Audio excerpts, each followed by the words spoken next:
بسم الله الرحمن الرحيم يسبح لله ما في السماوات وما في الأرض الملك القدوس العزيز الحكيم هو الذي بعث في الأميين رسولا منهم يتلو عليهم آياته ويزكيهم ويعلمهم الكتاب والحكمة وإن كانوا من قبل لفي ضلال مبين وآخرين منهم لما يلحقوا بهم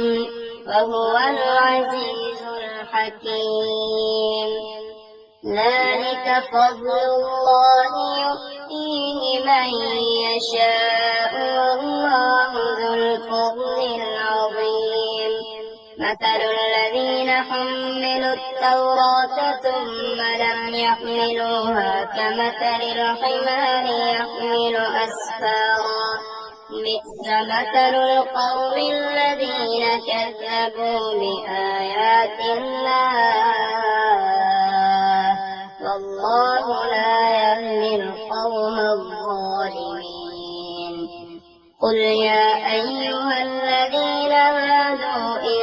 زعمتم أنكم أولياء لله من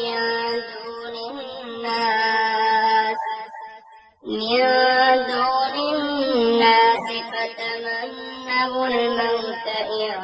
كنتم صادقين ولا يتمنونه أبدا بما قدمت أيديهم والله عليم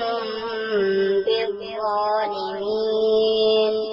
قل إن الموت الذي تفرون منه فإنه ملاقيكم ثم تردون إلى عالم الغيب والشهادة